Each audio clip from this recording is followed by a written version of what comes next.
All right, let's just jump right into it. While most of us were winding down the year, the entire AI landscape was completely redrawn. I'm talking about a series of moves so fast, so aggressive, it's pretty clear the game has fundamentally changed. We're talking about a power play from Nvidia that's just massive, a pivot for Meta that might actually define what a job is, and a future where that device in your pocket becomes, well, a museum piece. While the world was celebrating, the AI industry pulled off what you can only call a hostile takeover of the future. The deals that just went through, from the chips themselves to the software that runs on them, this wasn't business as usual. This was a coordinated, full-scale reset of the entire tech map. You know that 5-year plan we thought was coming? Yeah, that just got crammed into the next 5 months. And this, right here, is the absolute core of what you need to understand. The time for cute chatbot experiments is over. Done. We have now officially entered an era of industrial-grade execution. This is where AI isn't some feature you add to an app. It's the literal foundation of the economy. We're talking about agents that do things, not just chatbots that say things. So let's start at the very bottom of the stack. We're talking about the silicon. This is all about the hardware that powers everything else we're going to talk about, and how one company just made a move to control the whole damn pipeline. Okay, so what's so fascinating about this is the huge shift it represents. For years, the big challenge was training, teaching these gigantic models on insane amounts of data. That's a market Nvidia absolutely owned. But the new battleground, the one that actually matters for real-world apps, is inference. That's just running the models quickly and efficiently. And in that ring, a company you might not even know, Groq, was the undisputed king of speed. Just so we're all on the same page here, inference is basically the thinking part of AI. When you ask an AI a question, the process of it coming up with an answer, that's inference. It's the action, not the education. And as AI gets baked into everything, the speed of that action becomes the only metric that matters. And this quote, man, it just nails the ruthless strategy here. Nvidia didn't just buy a competitor. In what's being called the biggest deal in their history, Nvidia licensed Groq's tech and hired their CEO. Think about that. They didn't just acquire the fastest engine in the world. They took it completely off the market as a threat and absorbed its DNA into their own. They now control both the learning and the thinking. So now let's move up to the next layer. With the hardware pretty much consolidated, the race is on to build the software workforce that's going to run on it. And wouldn't you know it, Meta just made a huge play to own that workforce. Meta went out and bought Manus, a startup that was way ahead of the curve in what's called agentic workflows. Now, this isn't about asking an AI a question and getting a text back. This is about giving an AI a goal, and it figures out all the steps to get there. The tech from Manus lets an AI plan and execute really complex multi-step tasks, which is why Meta's goal here is so blunt. They want to create digital employees. And here's what that actually looks like in practice. You don't ask it for recommendations for cabins. You just say, plan the trip.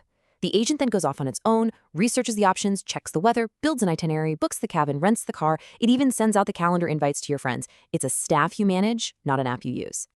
So, while Meta is busy building a digital workforce, Google is taking all this new intelligence and putting it into the physical world. This is the moment AI escapes the data center and, well, gets a driver's license. I mean, just think about that for a second. What if your main computer wasn't just aware of what's online, but it could actually perceive and understand the physical world right there alongside you in real time? Well, that's exactly what's happening. Waymo is now testing Google's Gemini AI as an in-car assistant. They're finally merging their most successful physical AI with their most powerful digital AI. Gemini is being plugged directly into the car's sensor suite, its eyes and its ears. So you can be driving, point to a building, and ask, hey, what's that restaurant known for? The car becomes this true context-aware robot that's experiencing the world with you. Okay, so let's piece this all together. We have consolidated hardware that can think at lightning speed. We have an agentic software layer that can execute complex tasks, and now that software can see the physical world. The critical point is, when you combine these three forces, you don't really need a screen in your hand anymore to interact with any of it. We're heading for the end of the device that has dominated our lives for over a decade. Every decade or so, we see a major platform shift in computing. We went from mainframes to desktops to laptops, and then, of course, to smartphones. Well, TechCrunch and some top VCs are now pointing to 2026 as the start of the next great shift. They're calling it the year of the great discard for the smartphone. So why is this all happening right now? It's because the entire investment philosophy has flipped. We've moved from augmentation, where AI is a tool to help you do a task better, to direct replacement, where an AI agent does the entire task for you. When your AI can just book the trip on its own, you don't need 10 different apps on a screen to do it yourself. And the hardware to make this real is finally here. Wearables like AI-powered glasses and pins are becoming the new primary interface. And this is huge. We have confirmation that Apple's new M5 chip architecture is being built with neural accelerators. That's just a fancy way of saying there are special parts of the chip designed to run powerful AI models locally, right on the device, without needing the cloud. The whole process of pulling out a phone and tapping a screen is about to feel ancient. Of course, a shift this big, this fast, it never happens without friction. It's messy. And as this agentic revolution speeds up, the resistance is building from all sides, creating a whole new category of problems. One of the most obvious side effects is what the industry is now calling AI slop. As these generative tools get more powerful, the internet is just being flooded with bizarre, low-quality AI-generated content. It's creating this chaotic, untrustworthy information environment. It's basically the digital pollution of this new industrial age.